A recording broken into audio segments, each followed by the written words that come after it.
नमो नमः मित्रों, संस्कृत जीवन में आप सभी का स्वागत है। हम लोग अपनी साहित्य की कक्षा में उपस्थित हैं, जिसके अंतर्गत भर्तृहरिकृत नीति शतकम ग्रंथ का अध्ययन चल रहा है। तो अभी तक की कक्षाओं में हम लोगों ने कुल 53 श्लोकों का अध्ययन कर लिया है और आज उससे आगे 54, 55, 56, 57वें श्लोक के साथ आप सभी के समक्ष उपस्थित हैं। तो जो भी मित्र लाइव जुड़ चुके हैं, सभी लोग वीडियो की लिंक को अपने दोस्तों के साथ शेयर कर दें, जिससे कि अधिक से अधिक लोग वीडियो के साथ लाइव जुड़ सके। तो आइए हम लोग हमारे जो 54वां श्लोक है उससे आरंभ करते हैं सभी श्लोकों के अध्ययन का। किंतु उससे पहले हम बता दें कि जो हमारा 54वां श्लोक है यह तो दुर्जन पद्धति का है और यहाँ पर दुर्जन पद्धति हमारी समाप्त हो जाती है। तत्पश्चात जो 55, 56 और 57वां श्लोक है, यह तीनों श्लोक हमारे सुजन पद्धति से आरंभ हो जाते हैं। तो इन तीनों श्लोकों में सुजन पद्धति है और 54वें श्लोक में दुर्जन पद्धति है। क्योंकि अभी तक हम लोग दुर्जन पद्धति के श्लोकों का ही अध्ययन कर रहे थे, तो यहाँ 54वें श्लोक के साथ दुर्जन पद्धति हमारी समाप्त हो जाती है। तो आइए हम लोग हमारा 54वां श्लोक का अध्ययन करते हैं, तत्पश्चात सभी श्लोकों के अर्थ को जानते हैं। तो भर्तृहरि जी कह रहे हैं कि मृगमीन सज्जना नाम तृण जल संतोष विहित वृत्ति नाम लुब्धक धीवर पिशुना निष्कारण वैरिणो जगति। कहने का तात्पर्य है, यहाँ भर्तृहरि जी कहते हैं, शब्दों का अर्थ देखते हैं सबसे पहले कि मृग माने होता है, वैसे तो मृग माने हिरण होता है, किंतु यहाँ मृग से तात्पर्य लिया है पशुओं से कि पशु, और मीन माने होती है मछली, सज्जना नाम और सज्जन कि पशु, मछली और सज्जन, तृण जल और संतोष। तृण माने तिनका, जल और संतोष से विहित वृत्ति नाम अपनी जीविका को चलाने वाले होते हैं। जैसे यदि हम पशुओं की बात करें तो पशु तिनके, घास इत्यादि को खाकर ही अपने जीवन को व्यतीत करते हैं। मछलियों की बात करते हैं तो जो मछलियां होती हैं वह जल में ही रहकर जीवित रहती हैं, अर्थात वह जल में ही अपने जीवन का जीविका चलाती हैं। इसी प्रकार से जो सज्जन व्यक्ति होते हैं वह संतोष में ही अपनी जीवन को व्यतीत कर देते हैं। तात्पर्य उनको जितना प्राप्त होता है वह उसी में संतुष्टि करते हैं और उसी के साथ अपने जीवन को बिता लेते हैं। आगे कह रहे हैं कि लुब्धक धीवर पिशुना। लुब्धक माने होता है बहेलिया, धीवर जो मछुआरा होता है, जो मछलियों को मारने वाला मछुआरा होता है, उसको कहते हैं हम उसको कहते हैं हम धीवर। तो आगे कहते हैं कि पिशुना। पिशुना कौन होता है? जो चुगलखोरी करता है, तो चुगलखोरी करने वाले को पिशुना कहते हैं। तो यहाँ चुगलखोरी करने वाला पिशुना तात्पर्य दुर्जन व्यक्ति कि जो दुर्जन कि लुब्धक माने बहेलिया, धीवर माने मछुआरा और पिशुना चुगलखोरी करने वाला दुर्जन। निष्कारण अर्थात बिना कारण के ही वैरी होते हैं। जगति माने संसार में। तो यहाँ जगति शब्द जो है उसमें सप्तमी व्यक्ति अर्थात वह सप्तमी में प्रयोग किया गया है। तो अब इसके अर्थ को जानते हैं कि जगति अर्थात संसार में लुब्धक, बहेलिया, धीवर, मछुआरा, पिशुना चुगलखोरी करने वाला दुर्जन व्यक्ति, मृग मीन सज्जना नाम पशु, मछली और सज्जनों का जो कि तृण जल संतोष विहित वृत्ति नाम हो, तिनके जल और संतोष पर ही जीवन को व्यतीत करने वाले पशु, मछली और सज्जनों के निष्कारण वैरिणो बिना कारण के ही क्या होते हैं? वैरी होते हैं। तो यहाँ भर्तृहरि जी बताते हैं कि इस संसार में जो बहेलिया होता है, अब बहेलिया मृगों का अर्थात जो पशु होते हैं उनका क्या करता है? आखेट करता है, तो बिना कारण के ही है। जबकि पशु जो होते हैं वो केवल तिनकों पर अपना जीवन व्यतीत करते हैं, तो उन्होंने बहेलियों का कुछ बिगाड़ा तो नहीं है, किंतु बिना कारण के ही वह क्या है? उनके शत्रु होते हैं। उसी प्रकार से जो मछुआरे होते हैं, जिस मछली की जो जीविका है केवल जल के द्वारा चलती है, ऐसे जल पे जीविका चलाने वाली मछली का भी जो मछुआरा होता है वो बिना कारण के ही शत्रु होता है। उसी प्रकार से जो चुगलखोरी करने वाले दुर्जन व्यक्ति होते हैं, वह जो केवल संतोष पर ही अपनी जीविका चलाते हैं, अर्थात उनको जितना प्राप्त हो जाए उतने में ही अपने संपूर्ण जीवन को व्यतीत कर देते हैं। ऐसे संतुष्टि वाले सज्जनों के बिना कारण के ही दुष्ट अर्थात वैरी शत्रु होते हैं। अर्थ हम लोगों ने जान लिया है। अब देखते हैं यहाँ जो मुख्य मुख्य प्रश्न बन सकते हैं। तो सर्वप्रथम यही कहा जाता है कि मृगमीन सज्जना नाम, इनकी जीविका किन किन के ऊपर आधारित होती है। अगर मृग की बात किया जाए, जैसे यहाँ क्रम में जिस प्रकार से इस क्रम में यहाँ दिया गया उसी प्रकार से इसके उत्तरों में भी क्रम निर्धारित ही रहेगा। यदि जैसे हम देखते हैं कि सर्वप्रथम यहाँ मृग है, फिर मीन है, फिर सज्जन है, उसी प्रकार से यहाँ तृण है, जल है और संतोष है, और उसी क्रम में क्या है, लुब्धक है, धीवर है और पिशुना अर्थात बहेलिया है, मछुआरा है और चुगलखोर है। तो यहाँ अगर प्रश्न आपसे पूछा जाता है कि मृगमीन सज्जना नाम विहित वृत्ति नाम किम, अर्थात किस पर अपनी जीविका चलाते हैं, तो क्या हो जाएगा, तृण जल संतोष, अर्थात तिनके जल और संतोष से अपनी जीविका चलाते हैं। अगला प्रश्न इस प्रकार बन सकता है कि जगति मृगमीन सज्जना नाम निष्कारण वैरणी का, अर्थात संसार में पशु, मछली और सज्जनों के बिना कारण के ही वैरी कौन होते हैं। तब भी यहाँ आपको क्रम से ही उत्तर देना है कि लुब्धक, धीवर और पिशुना। तो इस प्रकार से यहाँ हमारे प्रश्न बन सकते हैं। अब हम इसकी जो व्याकरणिक टिप्पणियां हैं, संधियां इत्यादि हैं, उनको देख लेते हैं। तो जैसे यहाँ आप देखते हैं निधन कारण, तब यहाँ पर हमारी विसर्ग संधि हो जाएगी और जगति में हमने बता ही दिया सप्तमी व्यक्ति का विधान है। अन्य यहाँ कुछ व्याकरणिक टिप्पणियां अधिक नहीं है, किंतु यहाँ समास जरूर आवश्यक है। जैसे यहाँ लिखा हुआ मृग मीन सज्जना नाम, यहाँ द्वंद्व समास हो जाएगा, मृगश्च मीनश्च सज्जना नाम च।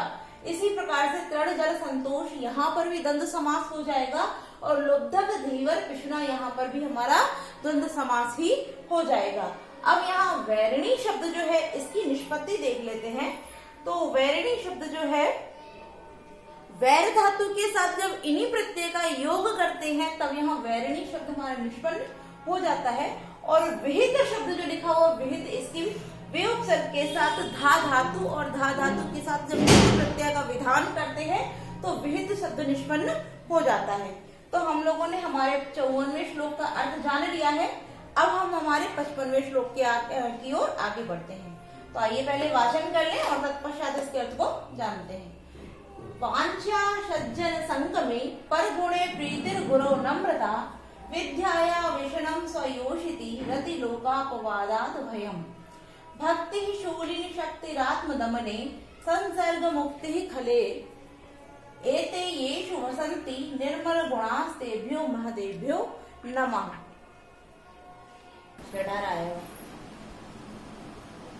तो हम लोगों ने मित्रों जैसे इसका वाचन कर लिया है। अब देखते हैं हमारे पहले वाले श्लोक के दो मुख्य प्रश्न अन्य छूट गए हैं, तो उसको भी हम देख लेते हैं पहले।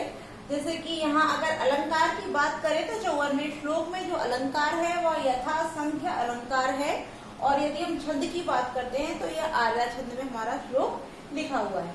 तो अब जानते हैं हमारे 55वें श्लोक का अर्थ। तो सर्वप्रथम अर्थ का वाचन, श्लोक का वाचन कर चुके हैं, तो अर्थ जान लेते हैं कि वांछा सज्जन संगमे। अब क्योंकि यह सभी जो श्लोक है वो सुजन पद्धति से है, तो सुजन पद्धति का तात्पर्य हो गया सज्जन, अर्थात यहाँ सज्जनों की बात और विशेषताएं, गुण इत्यादि के विषय में बताया जाएगा। तो यहाँ जो हमारा 55वां श्लोक है, यहाँ पर भी महान अर्थात सज्जन व्यक्तियों के गुणों के विषय में ही बताया जा रहा है कि वांछा माने चाहते हैं, संजन संगमय, सज्जनों का संगम अर्थात सज्जनों की संगति की वांछा माने इच्छा करते हैं। पर गुणे प्रीतिर गुरो प्रीति, पर गुणे प्रीति, पर माने दूसरों के, गुणे माने गुणों में, प्रीति अर्थात दूसरों के गुणों में क्या करते हैं, अनुराग रखते हैं।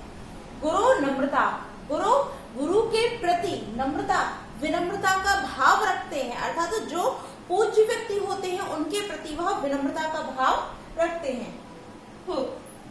विद्यायाम व्यसनम, और विद्या रूपी व्यसन को करते हैं, अर्थात विद्या रूपी व्यसन से तात्पर्य है कि विद्या का व्यसन करते हैं, तात्पर्य कि जैसे मनुष्य में कोई बुरी लत होती है उसको हम व्यसन कहते हैं। किंतु जो सज्जन व्यक्ति होते हैं उनकी बुरी लत भी कौन सी है? विद्या, अर्थात वो विद्या का ही व्यसन करते हैं, तात्पर्य वो विद्या में रुचि रखते हैं। स्वयोषिति रति, स्व माने अपनी, योषिते माने स्त्री के प्रति, रति माने प्रेम करते हैं, अर्थात अपनी स्त्री से प्रेम करते हैं।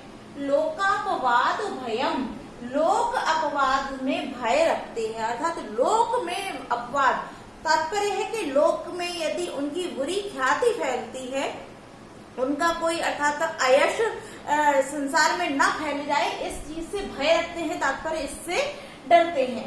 भक्ति शूलिनी, शूलिनी, शूल अर्थात शूल कहते हैं त्रिशूल को, अर्थात कांटे को कहते हैं शूल, और शूलिनी जो शूल को धारण करने वाला, तात्पर्य जो त्रिशूल को धारण करने वाले हैं तो कौन है?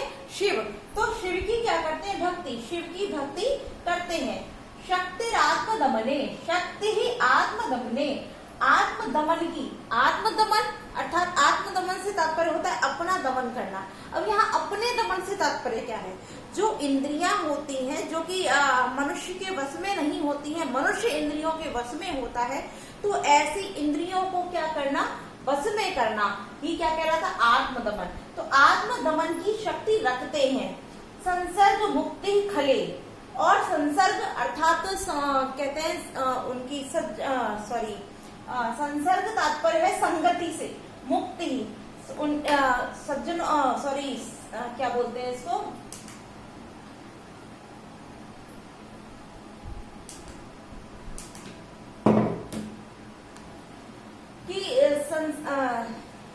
खल माने दुष्टों की संगति से मुक्ति रखना, अर्थात दुष्टों की संगति से दूर रहने की इच्छा रखने वाले।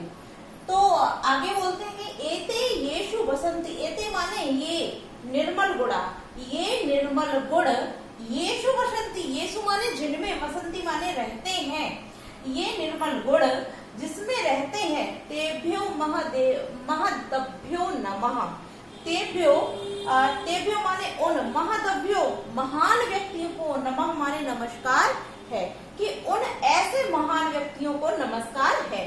तो पुनः एक बार अर्थ देखते हैं कि जो सज्जन की संगति की इच्छा करते हैं और दूसरे के गुणों के प्रति अनुराग रखते हैं, अर्थात दूसरे व्यक्ति में कोई गुण है उनसे वैर भाव नहीं रखते हैं, उनके प्रति प्रेम रखते हैं।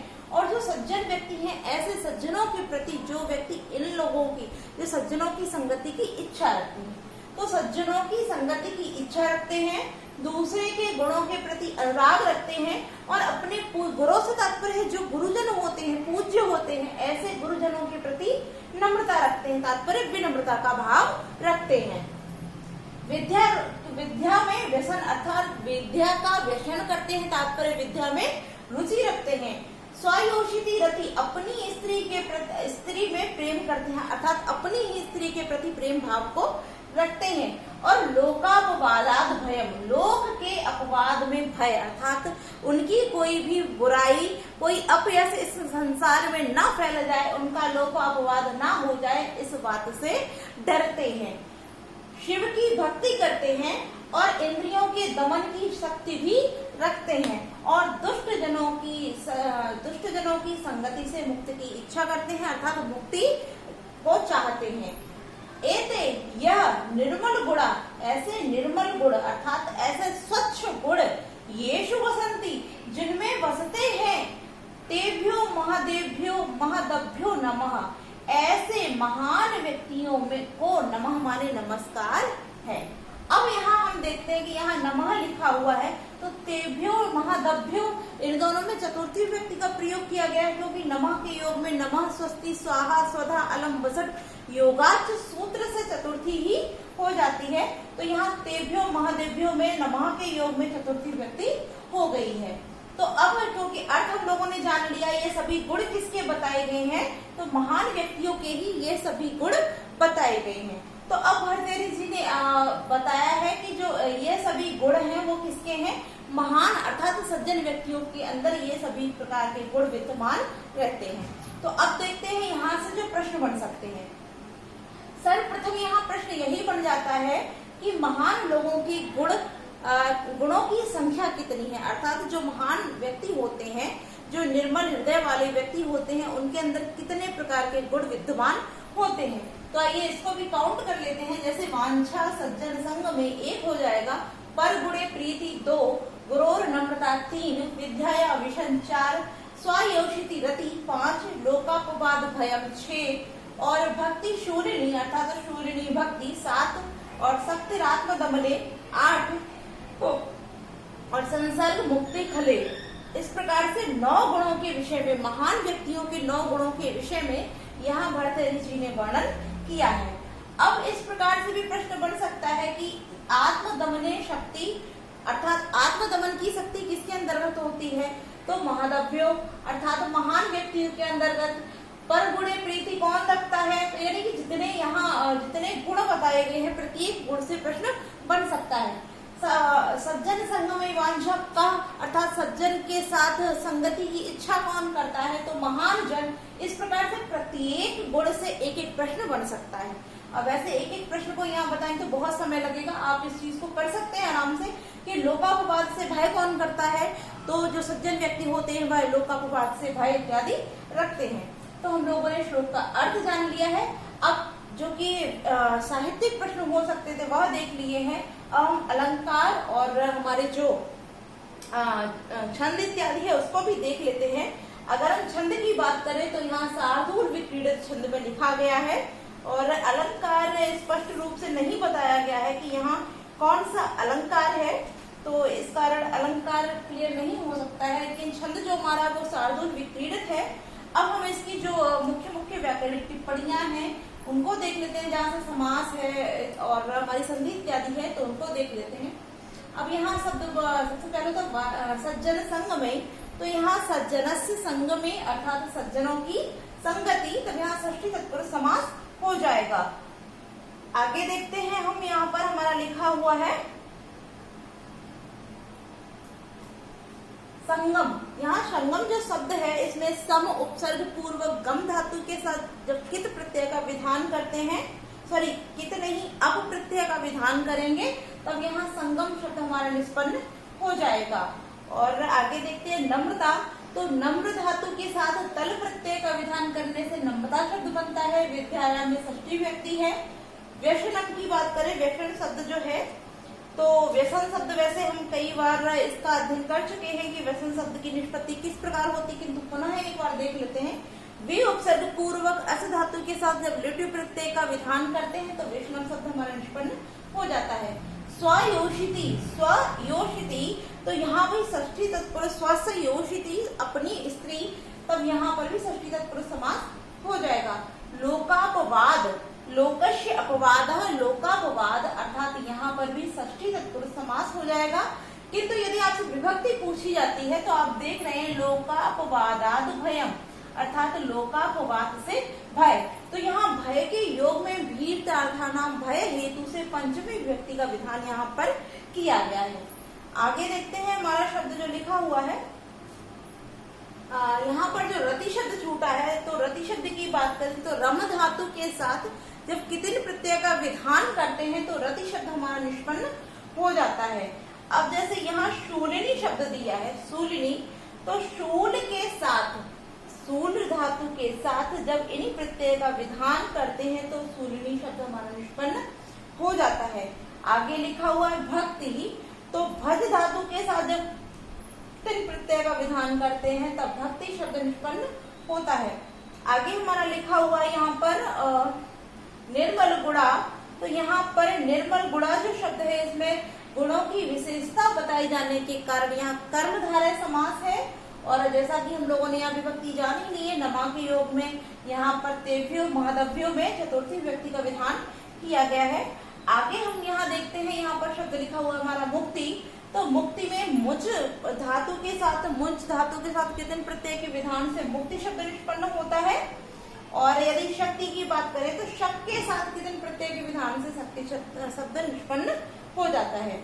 और संसर्ग शब्द जो बचा हुआ है सम धातु के साथ सृज, सम उपसर्ग के साथ सृज धातु और सृज धातु के साथ जब घय प्रत्यय का विधान करते हैं तब संसर्ग शब्द हमारा निष्पन्न हो जाता है। तो इस प्रकार हम लोगों ने व्याकरणिक टिप्पणियां जान ली हैं। अब हम हमारे अगले श्लोक की ओर आगे बढ़ते हैं जो कि 56वां है।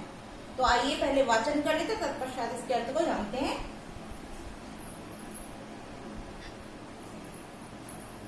विपदि धैर्यम यथा अभ्युदय क्षमा सदसि वाक् पटुता युद्धि विक्रमः यशसि चाभिरुचिर्व्यसनो श्रुतो प्रकृति सिद्धमिदं हि महात्मनाम। अब यहाँ जैसा कि बताया गया है महात्मनाम अर्थात महात्माओं की, तो इस श्लोक के अंतर्गत भी भर्तृहरि जी ने महात्माओं के गुणों के विषय में ही बताया है। यहाँ भी जो महान व्यक्ति हैं उनकी रुचि किन किन गुणों में होती है, किस किस प्रकार से वो व्यवहार करते हैं, उन सभी को बताया था। यहाँ पर भी हमारे महात्मा लोग जो सज्जन व्यक्ति होते हैं उनके गुणों का ही यहाँ पर भी वर्णन किया गया है। तो आइए देखते हैं कि विपदि धैर्यम, विपदि माने विपत्ति में, धैर्यम माने धैर्य को, कि जो विपत्ति के समय धैर्य को धारण करते हैं। यथा अभ्युदय क्षमा, यथा अभ्युदय क्षमा, यथा अर्थात तथा, अभ्युदय, अभ्युदय से तात्पर्य है उन्नति। जब अभी उदय अर्थात जब उनका उदय होता है, तो किसी वस्तु का जब उदय होता है तो उसका क्या होती है, उसकी उन्नति होती है। तो तात्पर्य वही है कि उन्नति है क्षमा, कि जो व्यक्ति विपत्ति के समय में धैर्य को धारण करते हैं और उन्नति होने पर क्षमा को धारण करते हैं। सदसि वाक् पटुता, सदसि माने सभा में, वाक् पटुता बोलने में चतुराई अर्थात बोलने में चतुरता होना, चतुराई होना। तो तात्पर्य है कि जिन व्यक्तियों को सभा में बोलने में निपुणता प्राप्त होती है, और युद्ध विक्रम, युद्ध में विक्रम अर्थात पराक्रम, कि युद्ध में पराक्रम का होना। आगे कहते हैं यशसि चाभिरुचिर, यशसि अर्थात यश में, चा माने और, अभिरुचि यश में विशेष रुचि जिसको होती है, और व्यसनम श्रुतौ अर्थात व्यसन श्रुतियों में। श्रुतियां कौन होती हैं, जो वेद वेदांग इत्यादि हमारे उपनिषद इत्यादि होते हैं, वह सभी श्रुतियां कही जाती हैं। तो श्रुतियों में जिसको व्यसन होता है अर्थात श्रुतियों का अध्ययन रूपी जिसके अंतर्गत व्यसन होता, तात्पर्य जिन वेद वेदांगों को पढ़ना, उनमें रत रहना, उनका अध्ययन चिंतन मनन करना, ऐसी बुराई जिनके अंतर्गत होती है, ऐसे व्यक्ति ही इदम महात्मनाम, ही इदम यह ही महात्मनाम महात्माओं का प्रकृति सिद्धम स्वभाव से सिद्ध है। अर्थात जो महात्मा लोग होते हैं उनका स्वभाव सिद्ध है। कैसा सिद्ध है कि वह लोग विपत्ति में तो धैर्य को धारण करने वाले होते हैं, और जब उनकी उन्नति होती है, तात्पर्य जब वह दिन प्रतिदिन उन्नति को प्राप्त करते हैं, तब वह क्षमाशील होते हैं। तात्पर्य ऐसा नहीं कि बहुत अधिक पैसे में बढ़ गए हैं, कोई व्यक्ति हमारे सामने आया, उसने कोई गलती की तो उसको दंड दे दिया जाए, नहीं। जो महान लोग होते हैं वह यदि किसी उनसे निम्न व्यक्ति के से यदि कोई कार्य गलत हो भी जाता है तो वह उसको तुरंत ही क्षमा कर देते हैं। तो कि विपत्ति में धैर्य को धारण करते हैं और उन्नति में क्षमा को धारण करने वाले होते हैं। सभा में बोलने में चतुराई दिखाते हैं, अर्थात सभा में बोलने की निपुणता इनके अंतर्गत होती है, और युद्ध में पराक्रम भी प्रदर्शित करते हैं, अर्थात युद्ध में वो पराक्रम को दिखाते हैं। यश में विशेष रुचि रखते हैं, अर्थात उनकी ख्याति, और कैसी ख्याति, अच्छी ख्याति संपूर्ण संसार में फैले, इस चीज में वह रुचि रखते हैं। और श्रुतियां वेद पाठन पठन इत्यादि में वह क्या रखते हैं, व्यसन करते हैं, अर्थात इस प्रकार से श्रुतियों का व्यसन, श्रुति रूपी व्यसन को करने वाले होते हैं। यह महात्माओं का स्वभाव से सिद्ध है, अर्थात महान लोग जो होते हैं उनका स्वभाव ऐसा ही होता है, यह प्रकृति से ही सिद्ध है। अर्थात जो सज्जन व्यक्ति होते हैं वह प्रकृति से, स्वभाव से इसी प्रकार के होते हैं, ऐसा यह सिद्ध है। तो श्लोक का अर्थ हम लोगों ने जान लिया है। अब यहाँ पुनः प्रश्न यही बन जाता है कि महात्माओं में कितने गुण होते हैं इस श्लोक के अनुसार। प्रकृति सिद्धम इदम ही महात्मना। तो इसमें पुनः देख लेते हैं, जैसे विपत्ति धैर्य 1 हो जाएगा, अभ्युदय क्षमा 2, सदसि वाक् पटुता 3, युद्ध विक्रमा 4, और यशसि चाभिरुचि 5, और व्यसनम श्रुतो 6। इस प्रकार से यहाँ प्रकृति सिद्धम इदम ही महात्मा नाम श्लोक के अनुसार जो यहाँ पर हमारा जो श्लोक है इसमें महात्माओं के 6 गुणों का वर्णन किया गया है। और इसमें जैसा कि हमारा जो श्लोक की अंतिम लाइन है, प्रकृति सिद्धम इदम ही महात्मा नाम, ये बहुत ही महत्वपूर्ण श्रुति है, कई परीक्षाओं में पूछी भी गई है, तो बहुत महत्वपूर्ण है। और आप इसको तो याद रखिए ही रखिए, साथ इस प्रकार भी याद रखिए कि यह जो श्रुति है वो सुजन पद्धति से है, और यदि ग्रंथ तो आप जान ही जाएंगे कि भर्तृहरिकृत नीति शतकम से ली गई है। अब हम लोगों ने जैसे कि अगर हम लोगों ने देख ही लिया है कि यहाँ जो प्रश्न बन सकता था साहित्य को देख लिया है। अब हम देखते हैं यहाँ पर हमारे जो समास व्याकरण टिप्पणियां इत्यादि हैं उनको। तो सर्वप्रथम यही ले लेंगे प्रकृति सिद्ध, अर्थात प्रकृति सिद्धम, जो प्रकृति से सिद्ध, तो यहाँ प्रकृत्या दिव्य उपसंख्या नाम से तृतीया व्यक्ति है, और तृतीया होने के कारण यहाँ जो समास है वो तृतीय तत्पुरुष समास हो जाएगा। आगे देखते हैं विपद जो लिखा हुआ हमारा विपद, तो ये सभी शब्द जो हमारे हैं जैसे विपदी, अभ्युदय, सदसी, युधि, यशसी, व्यसनम, श्रुतौ, यहाँ श्रुतौ इत्यादि जो शब्द है ये सप्तमी में प्रयुक्त हुए हैं। तो सप्तमी तो बाद में लगे, किंतु इनकी निष्पत्ति देख लेते हैं। तो विपदी शब्द वे उपसर्ग पूर्व पद धातु के साथ जब कोई भी प्रत्यय का विधान करते हैं तो विपद शब्द बन जाता है, और सप्तमी लगा करके यहाँ पर हमारी विपदी शब्द हो जाएगा। आगे देखते हैं अभ्युदय जो शब्द लिखा हुआ है, तो अभि उद ई धन अच, यहाँ पर चलिए लिख देते हैं, जगह नहीं है इसलिए अभि धन उद, अभि धन उद, उद के साथ ई और ई के साथ जब अच का विधान करते हैं तब यहाँ पर अभ्युदय शब्द बनता है। सुआदि की उत्पत्ति करके यहाँ सप्तमी करेंगे तो अभ्युदय शब्द हमारा निष्पन्न हो जाएगा। महात्मा नाम, तो महान आत्मा ये शाम ते, तब यहाँ बहुब्रीहि समास हो जाएगा। और आगे लिखा हुआ पटुता शब्द, तो पटु धन तल धन टाप, अर्थात पटु धातु के साथ तल और टाप प्रत्यय का विधान करने से पटुता शब्द निष्पन्न हो जाता है। वाक शब्द जो है वो वच धातु के साथ जब कोई भी प्रत्यय का विधान करते हैं तो हमारा वाक शब्द निष्पन्न होता है। आगे देखते हैं, यहाँ लिखा हुआ हमारा अभिरुचि, अभिरुचि, तो अभि उपसर्ग के साथ रुच धातु, और रुच धातु के साथ जब की प्रत्यय, कितने ही की प्रत्यय का विधान करते हैं तो अभिरुचि शब्द निष्पन्न हो जाता है। आगे लिखा हुआ श्रुतौ, तो श्रुतौ जो है सप्तमी में है किंतु श्रुति शब्द होता है, तो श्रु धातु के साथ जब कितने प्रत्यय का विधान करते हैं तब श्रुति शब्द बनता है। सुआदि की उत्पत्ति कर सप्तमी लगाएंगे तब श्रुतौ शब्द निष्पन्न हो जाएगा। और वैष्णव का जैसे कि हमने ऊपर वाले श्लोक में भी देख लिया था इसकी निष्पत्ति को। अब यहाँ अगर हम छंद की बात करें तो यह भी हमारा यह श्लोक जो है वो द्रुत विलंबित छंद में है, और द्रुत विलंबित का शायद मेरे ख्याल से पहले चर्चा हो चुकी है तो ज्यादा नहीं करेंगे। अब हमारे जो हमारा 57वां श्लोक है इसकी ओर बढ़ते हैं। तो आइए इसका वाचन करते तब तक शायद इसके अर्थ को जानते हैं। तो आइए इनका वाचन कर लेते हैं। संपत्सु महताम चित्तम भवत्युत्पल कोमलम, आपत्सु च महाशैल शिला संघात संघात कर्कशम। यहाँ आपत्सु बिगड़ गया है मेरे साड़ी के पल्लू से,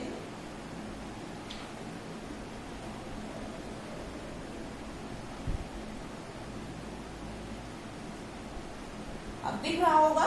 तो आइए इसके अर्थ को जान लेते हैं। यहाँ भी महान व्यक्तियों के चित्त के विषय में ही बताया गया। महताम चित्त अर्थात महान व्यक्तियों का जो चित्त है वो किस प्रकार का होता है। तो यहाँ बताया संपत्सु अर्थात संपत्ति आने पर, संपत्ति आने पर तात्पर्य जब किसी महान व्यक्ति के पास धन संपत्ति वैभव इत्यादि आता है तो संपत्ति आने पर महान व्यक्तियों का जो चिन्ह है वो उत्पल कोमलम, उत्पल माने होता है कमल, कमल के समान कैसा कोमल हो जाता है। तो हो महताम चित्तम महान लोगों का चित्त संपत्ति में कमल के समान कोमल, च माने और, आपत्सु आपत्ति होने पर, महाशय महान पर्वत के, शिला संघात शिला के अर्थात शिला कहते हैं चट्टान को, तो महान पर्वत की चट्टान के संघात माने समूह के समान, कर्कशम कठोर, भवती अर्थात हो जाता है। कि जो महान व्यक्ति होते हैं अर्थात महान चरित्र वाले लोग होते हैं उनका जो चित्त है जब उनके पास अथाह संपत्ति अर्थात वैभव इत्यादि आता है तो उस समय वह कमल के समान कोमल और आपत्ति आने पर महाशैल अर्थात महान पर्वत के चट्टान के समूह के समान कठोर हो जाता है। तात्पर्य यह है, जब उनके पास संपत्ति होती है तो वह किसी से घृणा नहीं करते हैं, किसी से द्वेष नहीं करते हैं। वह अपने मन में अर्थात जो उनका व्यवहार होता है बहुत ही कोमल होता है। तो कैसे बताया गया कि उत्पल कोमलम अर्थात कमल के समान कोमल हो जाता है। और जब उनके पास आपत्तियां आती हैं तो ऐसा नहीं कि आपत्तियों में वो झुंझला जाएं, किसी का अनादर करें, किसी के सामने गिर रहे, ऐसा भी नहीं करते हैं। तब जैसे कि एक पर्वत अपने स्थान से कभी भी डिगता नहीं है अर्थात हटता नहीं है, उसी प्रकार से जो महान व्यक्तियों का चित्त है वो महान पर्वत की चट्टान के समूह के समान कठोर हो जाता है, जो कभी भी अपने स्थान से नहीं हटता है। तो श्लोक का अर्थ हम लोगों ने जान लिया है, तो आइए इसकी भी व्याकरणिक टिप्पणियां इत्यादि देख लेते हैं। तो यहाँ पर जो हमारा सर्वप्रथम लिखा हुआ है संपत्सु, यहाँ लिखा हुआ संपत्सु, तो सम उपसर्ग के साथ पद धातु और पद धातु के साथ जब कृप प्रत्यय का विधान करते हैं तब संपत्सु शब्द बन जाता है। और क्योंकि यहाँ सप्तमी है, यहाँ पर भी सप्तमी है। अब देखते हैं भवति धन उत्पल, तो यहाँ पर यड़ संधि का विधान किया है और उत्पल कोमल शब्द जो है उसमें उपमिति समास का विधान किया गया है। अब हम बात करते हैं महाशैल की। महाशैल जो आपद शब्द रह गया, तो आ उपसर्ग पूर्वक पद धातु के साथ जब कुट प्रत्यय का विधान करते हैं तो आपत्सु बनता है। महाशैल शब्द में कर्मधारय समास है और महाशैल के साथ जब शिला संघात तक ले लेंगे तो हमारा षष्ठी तत्पुरुष समास हो जाएगा। और यहाँ से लेकर जब पूरी लाइन देखेंगे तो यहाँ पर भी उपमिति समास हो जाता है। संघात शब्द की बात करें तो सम उपसर्ग पूर्वक हन धातु के साथ घय प्रत्यय के विधान से संघात शब्द निष्पन्न हो जाता है। अब यदि हम इसकी श्लोक में अलंकार की बात करें तो यहाँ उपमा अलंकार है, और यदि छंद की बात करते हैं तो यह हमारा अनुष्टुप छंद में निबद्ध है। तो आज हम लोगों ने हमारे 57वें श्लोक तक अध्ययन कर लिया है। तो जैसा कि मुझे पूरी उम्मीद है आप सभी को क्लास अच्छी लगी होगी। यदि आप सभी को क्लास अच्छी लगती है तो लाइक अवश्य किया कीजिए, और आपके जो भी सुझाव हुआ करें उनको कमेंट बॉक्स में कमेंट करके अवश्य बताया कीजिए। तो आज की कक्षा के लिए हम इतना ही रखते हैं, कल की कक्षा में से आगे के श्लोकों के साथ उपस्थित होंगे। तो आज के लिए इतना ही मित्रों, नमो नमः।